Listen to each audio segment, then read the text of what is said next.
for the North Idaho Prepcast on IdahoSports.com.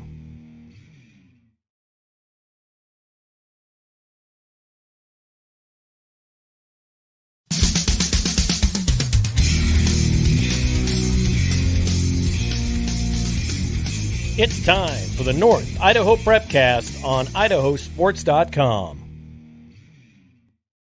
Just in case you missed it, this is the North Idaho Prepcast on IdahoSports.com, where we break down District 1 and 2 athletics week in, week out in this great state of Idaho. My name is Brandon Baney. We are joined by ESPN Zone, Ryan Scaggs. What's up, Scaggs?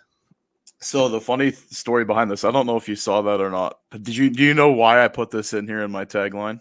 No, and let me explain for our audio listeners. We are broadcasting live on the IdahoSports.com YouTube channel, Facebook page, and Twitter account, and you're definitely encouraged to check out the video version of this, but we also put the replay audio of this wherever you download podcasts into the North Idaho Prepcast feed, whether that's Google, Spotify, Stitcher, Apple, etc. We have these little name tags that identify who we are, right? Mine says Brandon Baney, and then it's got my email address, brandon@idahosports.com. Usually, we see Ryan Scaggs and then your Twitter account @NIdaho Game Night. But today you've put insert fake ESPN name here. So obviously, to start off the North Idaho Prepcast, so good that we have to announce it twice to start the show. Dude, I haven't been at my best this morning. I'm not going to lie. And doing these things live now puts more pressure on. By the time I realized I hadn't clicked the go live button, it was like the last 2 seconds of the intro. And I was funny. like, I better replay this. So anyways, with my tagline, a story came out from The Athletic, whom I don't normally read very often, but it was a story that caught my eye. Was ESPN for Emmy purposes. I didn't know this, but College Game Day has not been eligible for their hosts to win Emmy Awards. So instead they submit fake names for their show hosts for other categories in their programming. And over the years, they have won over 8 Emmy Awards for fake named people. Well, those names, it was like Kirk Howard. One year was Kirk Herbstreit. Then another year it was Dirk Howard that won, which was for Desmond Howard. So they found over 8 times that ESPN submitted fictitious names for people from the College Game Day show panel that won Emmy Awards that are people that don't even exist. So in my hopes of winning, I inserted a fake name and hoping that with doing this Prepcast, I'm also nominated for an Emmy.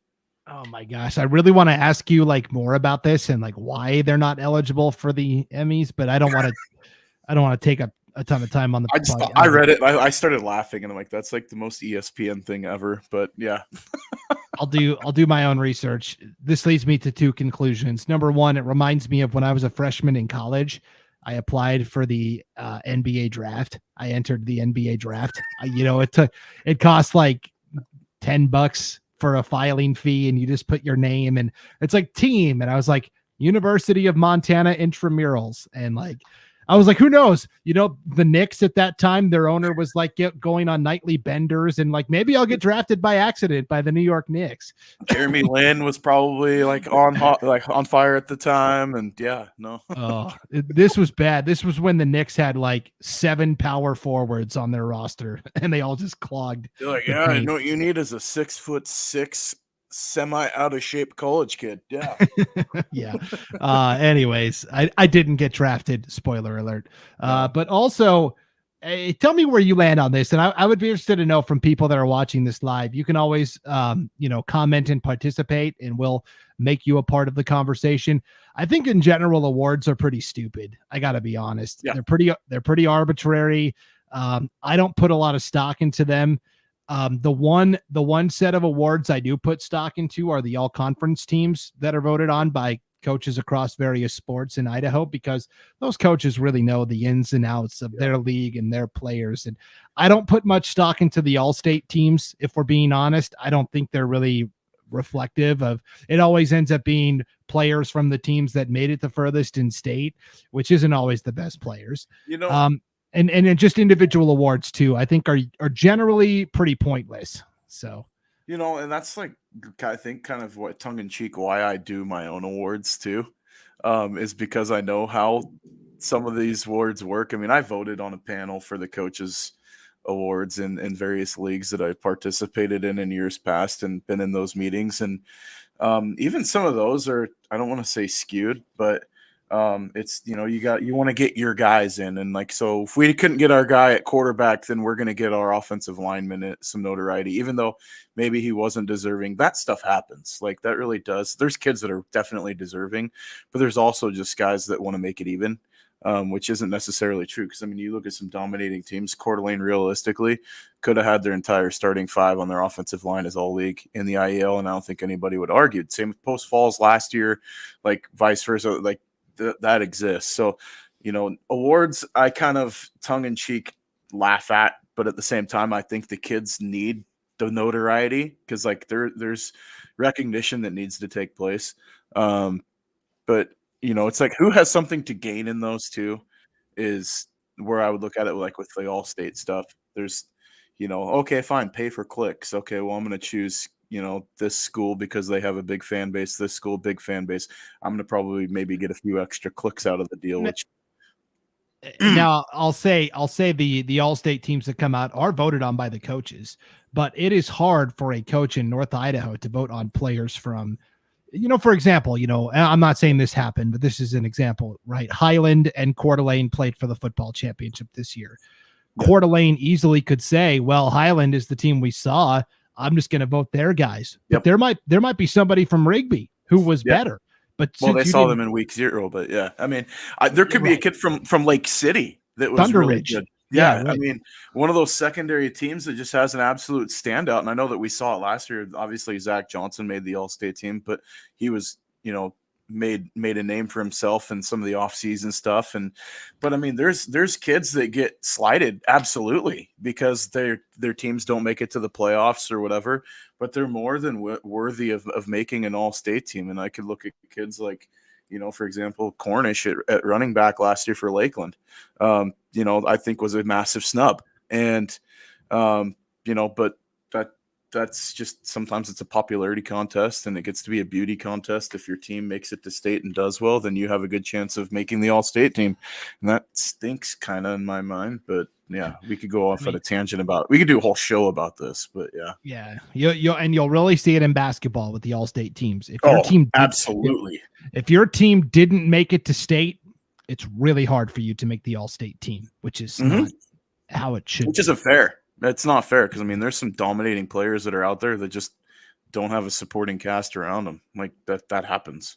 Yeah, for sure. So anyways, and then just professionally, us as adults, I think awards are really stupid. There are some people in the media and colleagues that are really into that, right? Hey, I'm a 10-time Idaho Broadcaster of the Year.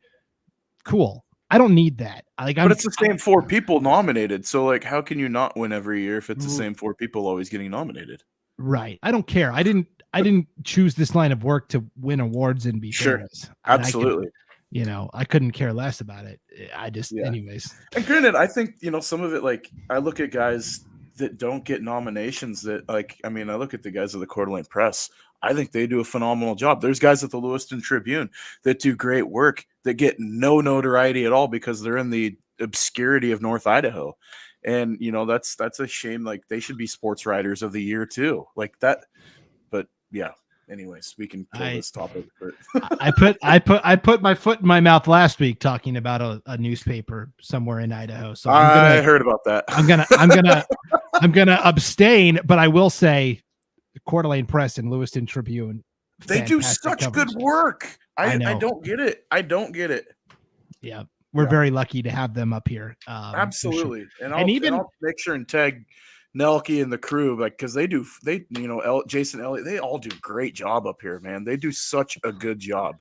And it's not just that; it is the Bonner County Daily Bee, in Sandpoint, Christian, and I mean, like, Sandpoint does a great job with theirs, and like, it's just, man, the Bonner's Ferry Herald, right? They're always on top of it. The paper in Orofino does a great job. Like we have so Yep. many, St. Mary's Gazette, right? We have so many great newspapers up here. We are very spoiled for sure. So Absolutely. we're also spoiled, Ryan, because we have gotten to watch the Lapway boys basketball team over the past several years. I mean, really since the 70s, just be excellent every single year. But this run that they've been on these last 4 years has been extra special because we have been able to watch some of the greatest players. Like when you're talking about, Yeah.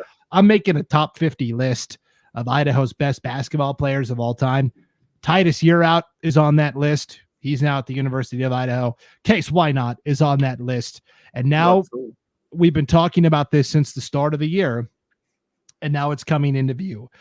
There's a really good chance here over the next 3 games that Kase Wynott is going to become Idaho's all-time career leader in total points scored. He is 76 points shy of breaking the record after he dropped 57 in a 100-76 win over Logos A good team earlier this week. That was a fun game. Yeah, and Logos is a good team. They're not bad. I mean, there's some athletes on the floor. And I was talking to Sean Kane about this. I'm like, I don't care what level you're at. If you throw down a triple-double where you score 57 at any level, that is crazy. That's a bonkers stat. And how many times have we seen that from Kase? And that's something that goes back. I mean, I got to watch Kase as a freshman when he came in and we did, some Lapway stuff, and then the state tournament when I had the 1A D1 tournament his freshman year. And the one thing that popped out was it's like, this kid's special. Like I knew it from the moment I saw him walk the court. And I don't say I'm not taking any credit at all for anything that's gone on that Kase has done. But with my own eyes, when I watched him step on the floor in that first game and he went off, I think it was for 24. And everybody's talking about Titus and everything else. And I'm watching Kase and I'm like, no, this kid is going to be the real deal. I think he's going to be the best basketball player Lapway might ever have. And look at it. I mean, I think that absolutely is true. He's certainly going to have the highest ceiling with where he's going in college, going to Utah State, a phenomenal program there in the Mountain West, and the opportunities there in front of him.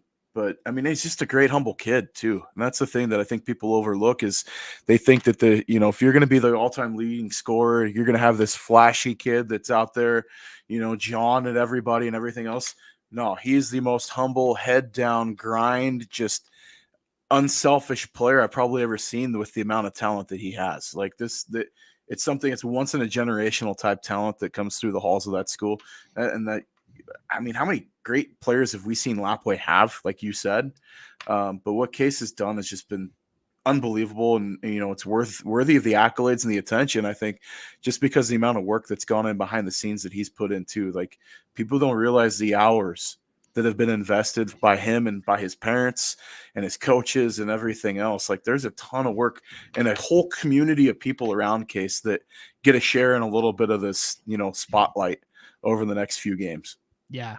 Here's Logan Green, our Treasure Valley prepcaster. He says, when Brandon and I did the 1A D1 tournament in 2022, I had the same thought that Kase was the best player that I had seen play in a long time. Phenomenal. And of course, he is committed to Utah State University. I got so excited to talk about this, Scaggs. I forgot to mention the North Idaho Prepcast is brought to you by No Vape Idaho. For more information, you can type in No Vape Idaho into your favorite search mechanism online. But did you know, Scaggs, that 1 in 5 Idaho teens have tried vaping at least once? That was pretty alarming when I heard that statistic.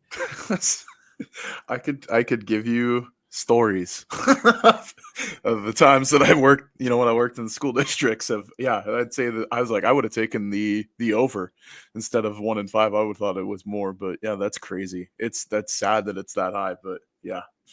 And I mean, something has to be done about it. And Absolutely. the good folks at No Vape Idaho are stepping up to the plate. So big thanks to No Vape Idaho here on the North Idaho Prepcast. So Lapway is back in action tonight. We are recording this on Thursday, January 11th. They will host Kamei, which just the game itself will be fun. These two played for the 1AD1 championship 2 years ago at State. Kamei's got, obviously, Dave Clute, who's a silky smooth forward. They've got Rayhan Koo inside, who's a really fun post player. They got a dynamo point guard in Tug Logren as well. So Kamei is a fun team to watch. And then Saturday is the big one. They're going to host Potlatch. Now, Potlatch plays Troy tonight. If Potlatch wins that game, they will be undefeated coming into this showdown with Lapway. IdahoSports.com will be broadcasting each of the next 2 Lapway games. Tonight against Kamei, Saturday against Potlatch. Of course, we want to be there for this milestone achievement that Kase Wynott will more than likely accomplish. But at the same time, 2 really good basketball games also. Yeah. And I don't think either of these teams want to be the one that Kase breaks the record against. I could really see, pressure clamping down and denying and just trying to see if, somebody else can take a game over. That's the problem with Lapway. They got guys that could score around Kase too. So, they're a matchup nightmare. Plus Kase's vision. He's able to pass so well that, he's going to lift, the other players around him in the games. Like, you can try to double team him, but we saw what happened in the Avista tournament with that. They tried to double up on him early against Moscow, and he just absolutely torched Moscow on the floor with his vision. So Kamei as a team, though, I look at, like, the record is kind of deceptive. They've got 5 losses on the season, but I still look at them as a state caliber team. Like, this is a team that could very easily find their way into the state tournament, making noise in the districts. And Potlatch is another, I look at them and Potlatch is the kind of battle for that piece behind Lapway. But Potlatch is a team in their own right that's got some firepower in their lineup too, and they showed it last year. They showed flashes making to the tournament, and they've got a lineup that can score too, and that's going to be a couple fun matchups and back-to-back games for you between those 2 teams. It's going to be good to watch. Yeah, so tune into those games again tonight, Thursday evening, 7:30. Kamei versus Lapway. Saturday, 2:30 in the afternoon, Potlatch versus Lapway, as Kase Wynott chases the all-time Idaho points scored record, just 76 points away. Potlatch, they've got the Lovels, right? Chase and Everett, Jackson Vowels, who I'll be honest, is a fellow lefty. I'm a left-handed person. Jackson Vowels is a lefty. I got to see him pitch for the first time last year at the state baseball tournament.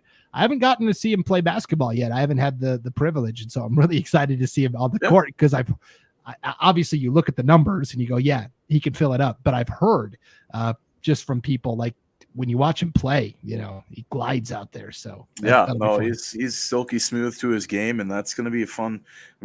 Like I said, Potlatch has got a nice lineup. They really do. They got a complete team. They can play inside, outside, and they play good defense too.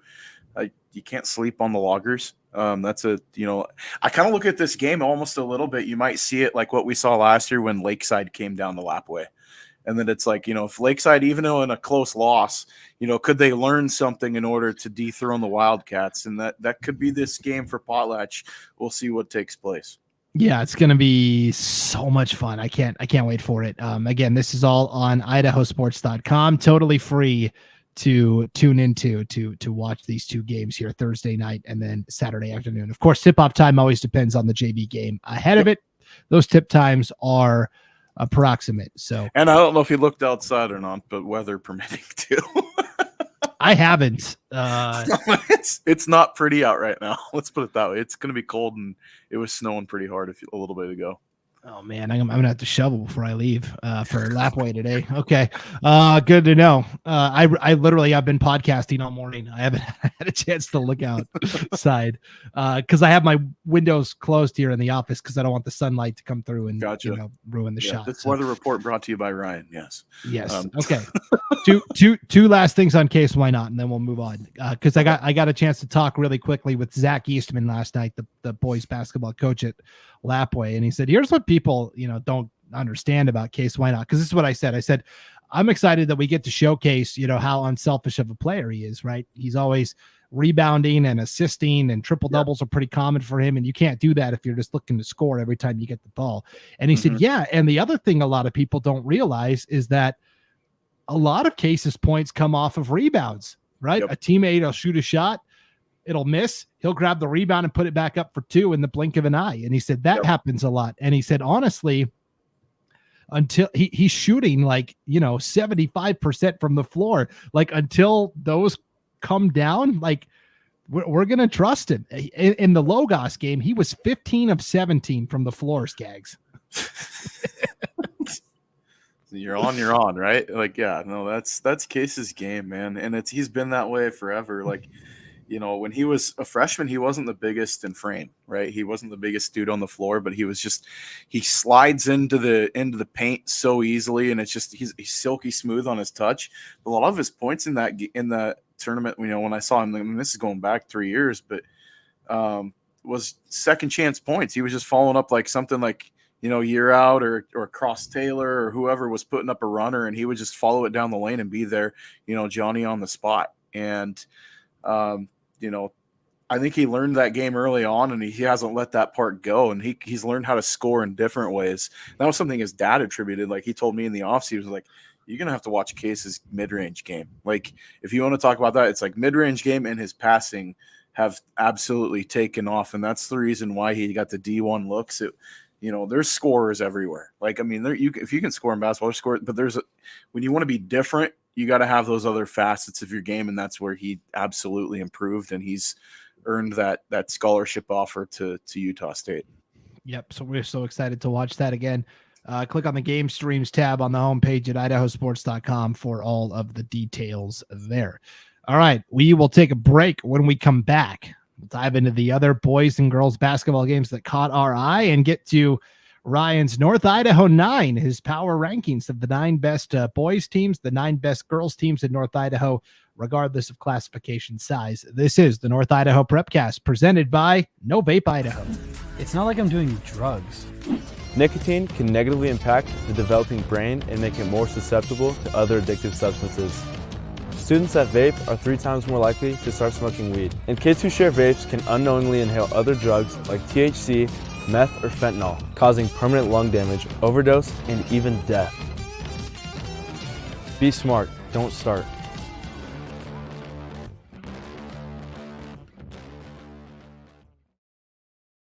Back on the North Idaho Prepcast, presented by No Vape Idaho here on IdahoSports.com. As I was watching and listening to that spot there, Scaggs, another thing popped into my head in terms of just, drugs and smoking in general. I don't touch any of that stuff. That's not really, I'm not into that.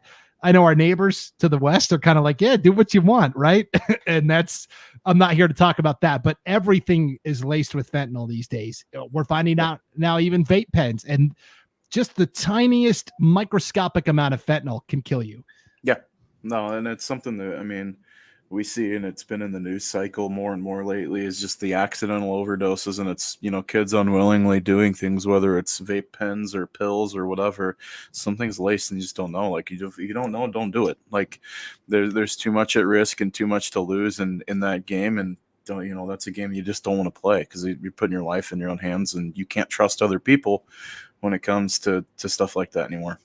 Yeah, seriously, you never know. So just stay away from it and be cautious. No doubt. All right. Back to the college. I almost said college hoops. Back to talk about Saban now. No, high school. I've got college hoops on my mind. I gotta be at North Idaho College this weekend to PA announce for the Cardinals. Oh, you got lured. Okay, cool. Congrats. Well, I committed to that like back in October, and then all of a sudden, because I gave them your info. I committed to that way back in October, not knowing that this Saturday was going to be, probably the game where the scoring record gets broken. So I told Paul, our boss, is like, I can't be there Saturday. I'm sorry. I already committed to something else months ago. And so it is what it is. But let's talk high school hoops. 2 big games that really stood out to me. We'll just wrap up on the boys' side since we were talking about Lapway. Bonners Ferry and Lakeside played each other. Lakeside, of course, is the team that famously beat Lapway in overtime last year for the 1A D1 championship. It was Lapway's first and only loss of the season. Now, Lakeside has come out and they've played pretty well. They haven't had as many games on the schedule yet, but they suffered their first loss to Bonners Ferry. So Lakeside's now, 1 loss. Bonners Ferry has 3 losses, but they've played some really tough opponents. And Bonners Ferry was a runner-up from last year. So this was a fun game. The Badgers went to Lakeside and won by 12, 73-65.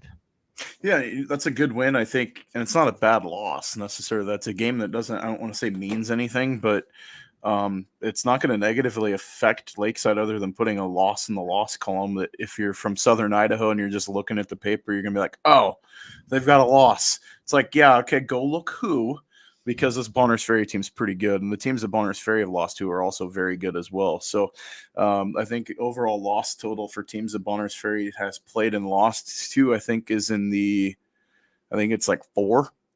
So if I'm not mistaken, so if you go back and look at teams, like they've lost to some very, very good programs. They're 3 losses on the year so far. I think they're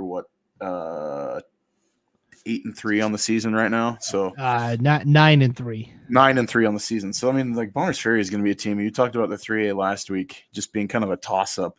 I still see it that way right now. I think it's kind of anybody's tournament for 3A in the state of Idaho. Lakeside, I think, has a more complete team than they did last year. I really like the Knights still a whole lot, and I think that it's going to be, one of the teams from the north is going to win again at state this year. It's kind of going to be who draws the straw, who wants to play the upset, and who wants to play the favorite. So. Yeah, Bonners Ferry, their 3 losses, Scaggs, were to Class 5A Coeur d'Alene by 12 in the season opener, Class 5A Lake City by 4, and West Valley, which I think you just said is the number 1 ranked team in 4A hoops in Washington. 2A, yeah, they're the number 1 2A team in Washington, which would be 4A in Idaho. Yeah. Yes, they lost by a point, 62-61. Yeah. So yeah, after they beat Lakeside, they went to Sandpoint and won going away 84-66. Yeah. This Bonners Ferry team's really, they're very good. And, it's kind of one of those teams that flies under the radar, and you look at it and it's like, I think they kind of want it that way. Remaining the anonymous team up north kind of looming out there, and their rankings are going to be really good in the computers too, as they approach state. Like they're going to be okay as far as seeding goes. Yeah. Here in the chat, we've got Max Oswald, who does a great job for the Bonner County Daily Bee. Max, keep up the good work. He says, I watched Bonners play Sandpoint last night, 84-66 Badgers. Would be really surprised if they're not in the state championship this year. I'm right there with him. Absolutely. Yep. Yeah. You look at statewide, Snake River has a good team. Kimberly is off to a good start. McCall Donnelly is always tough, but it's open. Like the door is open. And for Bonners Ferry with the Batemans and Asher Williams and the great coaching from Nathan Williams. If Asher can go off and he gets his points in the state tournament and they keep, their bigs out of foul trouble, that's a team that they're going to be a tough out for anyone. And that's going to be a tough win for anyone. Let's put it that way. Yep, for sure. So we will keep an eye on the Badgers. And then just quickly on the flip side for the Lakeside Knights, really good balance in that loss to Sandpoint. And I think this is what you were saying earlier, where last year, Vander Brown would go out and get 30, right? Yep. And then, everybody else would get 6, 7, 8. And okay, that's awesome. And it works, right? It helped them win a title. But when Vander Brown's in foul trouble, then what happens? And this year with Vander Brown now graduated, it has forced all of these other players to become a little more confident in their offensive game. And so just in the loss to Bonners Ferry, you had Tyson Charlie with 16, Brutus Syjon with 12. You had Liam Hendricks with 11, Blaze Callahan with 10. That's 4 guys right there in double figures that maybe wouldn't all get there last year. And that was something that I think helped them in the state championship game. And I don't want to say having your best player in Vander Brown be in foul trouble be a good thing necessarily, but it helped them for this year. Like they had to learn throughout the season last year how to be a team without that catalyst on the floor. I think it set them off to be a more like we've seen, like a more balanced team. They're getting 4 players in double figures night in, night out. You do that by and large, you're going to find yourself having a ton of success on the floor. Yep. And there's just nothing on the schedule coming up here that's going to really help us, be able to gauge where Lakeside is comparative to their state peers. They play, G Prep, coming up, and Wallace in league play, of course, and then Mullen and Clark Fork. But it's just not. We won't know until we get to state, and so they are going to be the ultimate wild card again at the 1A D1 state tournament. So, which isn't a bad thing. I mean, the only thing is it's not going to help in getting your seating set up. That's going to be the downside with it. But we've seen them. They can win the big games and they can do it again. I mean, I realistically look at this team as a title contender. Absolutely. Yep, for sure. James Two Teeth, great coach there. He's a great coach, man. Yeah, one of the young, I think, top coaches in North Idaho for sure. Knows a thing or two about winning titles. That's for sure. Okay, it is time for Ryan's North Idaho 9. These are the 9 best boys basketball teams in Idaho. Think of them as like power rankings. Classification size doesn't matter. This is just him saying, hey, these are the top 9 teams. We will, for those of you watching, we'll have them kind of scrolling across the bottom like the ESPN ticker. But for those that are listening, Ryan's going to run through them all 1 through 9 here as well. Yeah, so on the boys' side, obviously got Coeur d'Alene at 1. You look at what they've done in 5A. I look at next week, their matchup with Post Falls is going to be a pretty nice, compelling game. Lapway 2. We'll really know what the Wildcats are made of in 1A play. We've seen them obviously playing some of the bigger schools. But when they take on the next 2 games with Camia and Potlatch, Post Falls at 3. Post Falls is a really surprising team for some people. Sorry, Bonners Ferry, then Post Falls. I look at those 2 teams like there's Bonners Ferry. We already talked about. Post Falls is somebody that's just under the radar. They got a big win over Lewiston the other night. They're on a tear right now. They're playing really good team ball. They've beat some good teams. They took a tough loss at Kamayakin to a really good 3A team in Washington. So that's not a tough loss and big loss for them. 5 is Lakeside. Kind of weird to have the Knights drop that far and 1 loss to Bonners Ferry, but that's just, I think, the balance within North Idaho. Lake City 6, Potlatch 7. Lake City, I think, is a team. They haven't played a league game yet. We'll see what the T-Wolves can do with that young group. Then Lewiston and Kendrick kind of rounding that out. So, yep. And as we talked about last week, Fight for the Fish is this Friday. Yep, at Lake City. So should be a good one there. That is the North Idaho 9. All right. Girls hoops, Scaggs, really the one game I wanted to hone in on here. There was 2 games. Let's talk first about Sandpoint and Lakeland, because we had talked about, Sandpoint, just lost to Pocatello at this holiday tournament. Lakeland is kind of surging, has the gap narrowed between these teams.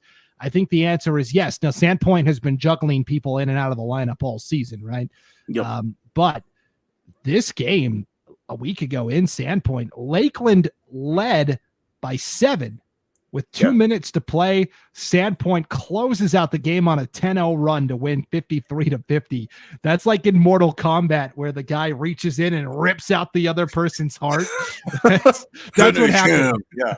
Yeah. No, and that was. I mean, Sandpoint, we've seen them in that position before a few times this year. I mean, they were in I think it was like a 19-point hole to Grangeville at the ICC Arena, came back and won that game close. And, so Sandpoint's been kind of the cardiac kid team a little bit this year. And I think that has a lot to do with the pieces moving around. I know Coach Love is being strategic with how he uses his lineup. And, sometimes it's been strategic. Sometimes it's been because of necessity, just because of having, girls out with injuries or sickness and everything else that's been rolling through that lineup. So, but I'll say this, Lakeland, we've been talking about it. They've got a lineup that's built to give this team fits. They've got size inside. They've got consistent guard play. They can play defense. That's a Lakeland team that's on the up and up. Are they going to clip Sandpoint in one of the other, matchups that are possible this year, whether it's the battle for the paddle game or if it's going to be the district tournament? That's yet to be seen. I mean, you talk about Sandpoint, and that's the bummer about 4A hoops is that there's no at-large bid.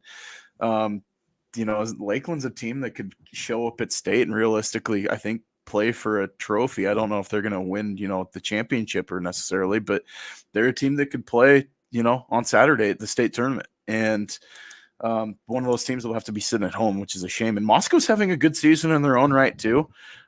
They've had some struggles this week with league schedule and getting beat up in league play, but you have the 5A schools that North Idaho has. That's going to happen. But yeah, I mean, I like Sandpoint still. I think they're a great team, but if there's anything in that armor, it's going to be like they've been giving up a couple rough games inside to back-to-back opponents. Yep. And that's what Sandpoint and Lakeland have in spades is, the height they can go to. Carly Banks had 17 for Sandpoint, and that went over Lakeland. Freshman Breckenmeyer had 15 next in line. And Landry Simon led Lakeland in that contest for the Hawks. She finished with a total of 21. So in girls 4A basketball this year statewide, because obviously I keep tabs on kind of every league. Yeah. There's like 3 teams from District 6, Pocatello from District 5, like 3 teams from the Magic Valley, like 3 teams from District 3, and then Lakeland and Sandpoint up north. There's like 12 teams that are all like capable of beating each other. And so a 12-team tournament this year would be so awesome. Like I'm telling you, like you talk about balance, that'd be a great tournament, but we're not there yet. But there's going to be some tough teams sitting at home. Absolutely.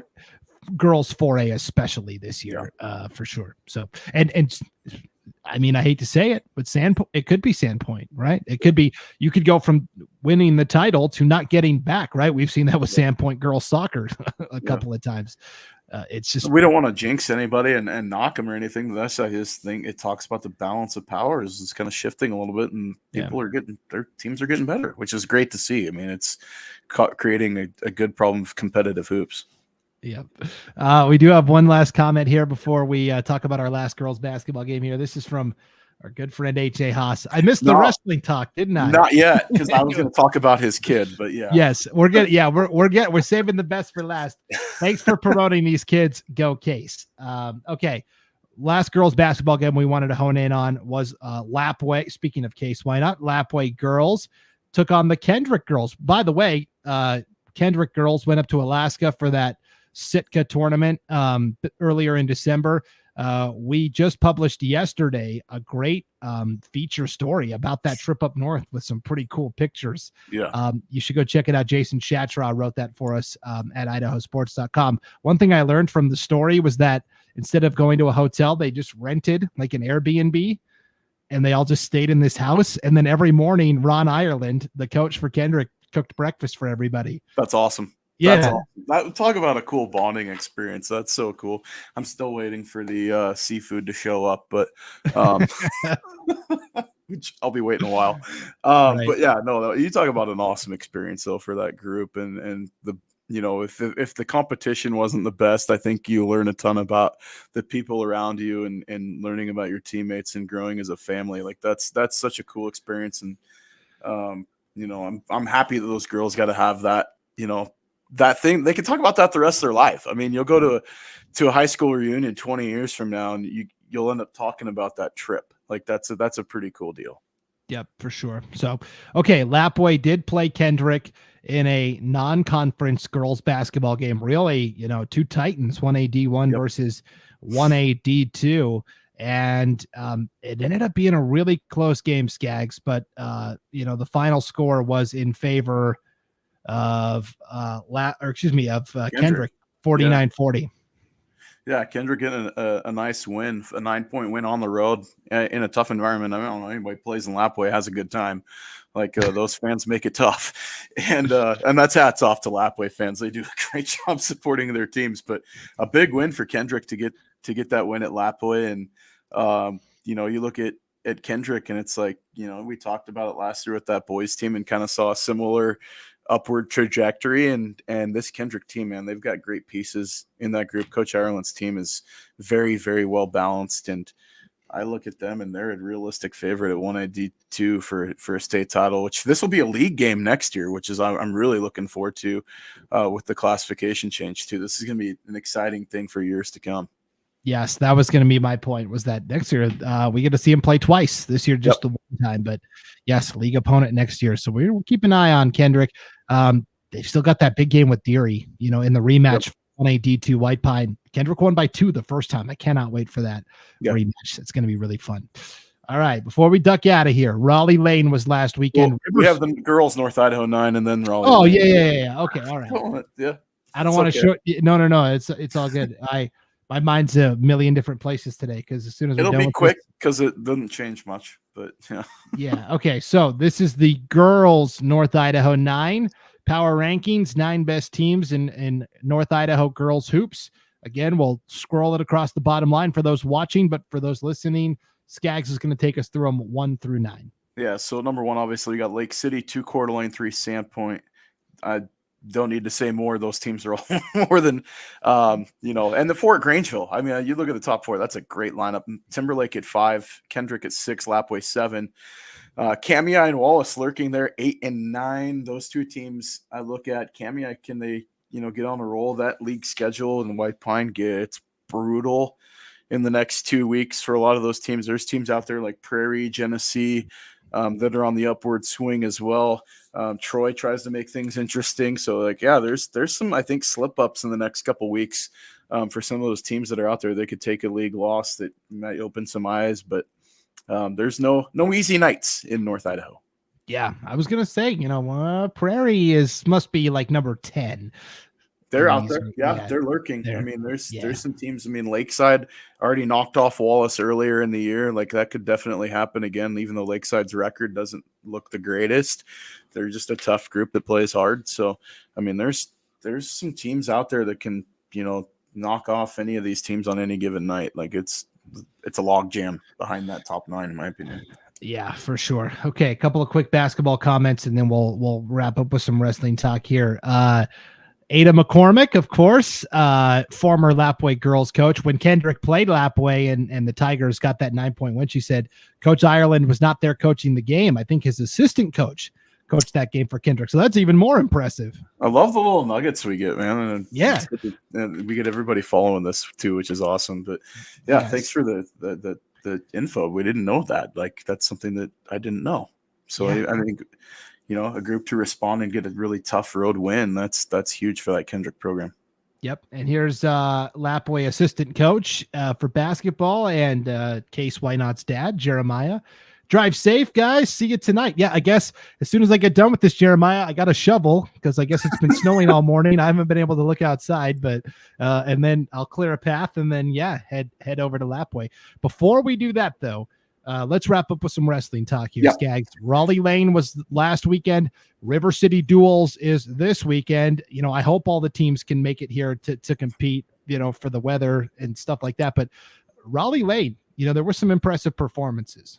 There was, and unfortunate stuff that happened too with Trey Smith from Post Falls getting injured at Raleigh Lane. I think is a big loss. Hopefully, he's able to come back before state, in the district time. But having that hole in the lineup, I don't necessarily hurts the Trojans a ton, other than just points at tournaments. I mean, that's just kind of a loss for them. But we know what Trey Smith is. He's a great wrestler. Post Falls finishing 5th as a team is a great showing. I mean, I think even with the injury, Trey Smith realistically could have been higher on the podium at that tournament without the injury. A couple bright spots. Obviously, Hoyt Haas from Lewiston getting 3rd at 132 is huge. I mean, I said it last year. We talked about kind of setting the table for Raleigh Lane last week. Raleigh's like a super state type tournament. And to get 3rd at this tournament is a huge showing. He was, top of the board. There's kids that, the BK kid was ahead of him at 2nd. And then I believe a kid in his weight class was from Oregon that won it. Correct me if I'm wrong. I'm sure his dad might pop in if I'm wrong and correct me if I'm wrong. But one of the ones that really surprised me, I mean, we got Damian Hamilton from Post Falls took 3rd at 152, but Caden McLantag from Priest River taking 6th in that bracket. The 2A kid coming all the way up the ladder from North Idaho and making the podium. That is awesome. Like that's why those small school teams go to Raleigh Lane, is for chances like that to get your guys that are maybe your hammer in your lineup to show up and see what they can really do against the best. And so congrats to him for making the podium there at Raleigh Lane. That's a huge finish. Taking 6th there as a 2A wrestler. And then Seth Martin from Post Falls finishing runner-up at 170. A great finish from him as well. And, there's some really good quality wrestling to be had. River City Duels is going to be a fun team tournament. It always is a good time. You get to see what the team, it's a lot different than the invitationals where you have individual weight classes and everything. This is just lineup on lineup, who shows up, Friday and Saturday there at Post Falls. They do a phenomenal job. If you're in the area and you're looking for something to do, that is a great time to head over to Post Falls and check out the River City Duels. That is a fun tournament, and the kids just get pumped about it. And that's an event. I mean, I've coached there with my program, and taking my teams there, and nobody ever has a bad time at that tournament. It's a ton of fun, and you're going to see some great wrestling and some, what we don't have in Idaho, obviously, is a true team state championship meet. Like we get the team on team lineup. So you get to see that here, and that's a really fun event. Yep, for sure. Looking forward to River City Duels. Couple of quick wrestling comments here in the chat. Hoyt fell to a kid from California. There we go. I knew he was going to correct me. Yep. And then Max says, he was just going to say, Caden is a beast. Got his 100th varsity win in December. His brother Colm notched his 100th in round 1 of Raleigh Lane. Yeah, 138.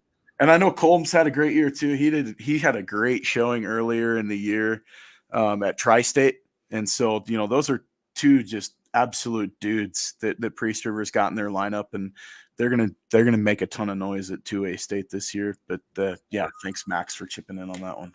Seriously, Max does a great job with the Bonner County Daily Beat. Absolutely. You absolutely check it out. So, all right. Hey, that's a wrap. Big thanks to everybody for tuning in to the North Idaho Prepcast. Don't forget, Lapway basketball tonight, Thursday night against Kamei, and then Saturday against Potlatch, and then we'll go to other places in North Idaho, I promise, here in the course of the regular season for North Idaho game night. You can just stay tuned to IdahoSports.com. Click on the game streams tab for all of that info. Hey, how about this? Hoyt crossed 100 career wins last week too, according to awesome. Yes, congrats. That's awesome. And yeah, no, we love the kids up here and being able to shine a light on their accolades and everything. Congratulations to Hoyt. That's awesome. Awesome. I always love highlighting on the Matt Chat Prepcast all of the wrestlers that have crossed 100. So I got the century mark is huge. That's such a big deal for those kids. There's so many hours, and the thing that gets lost in that is miles. There's so many miles that are involved with getting there. Either it's running or driving, and there's a ton of time and everything that goes involved, and moms and dads that put in the time with hotels and everything else too. Like, man, it takes an army behind these kids to get them there, and hats off to the families and the kids themselves. Yeah, we've had some East Idaho kids cross the 100 win mark, and I've highlighted that on the Matt Chat Prepcast this year, but I'm going to highlight all these North Idaho kids next Matt Chat Prepcast, which you can tune into. Of course, it's our standalone wrestling podcast every Tuesday night, live at 7 p.m. Pacific time, right here on the IdahoSports.com YouTube channel, Facebook page, and Twitter account. All right. Thanks for tuning into the North Idaho Prepcast, everybody. Enjoy the competition this weekend. Travel safely wherever you're going, please. Roads are going to be not ideal out there, that's for sure. So suboptimal. For Ryan Scaggs, I'm Brandon Baney, and we'll see you next time on IdahoSports.com.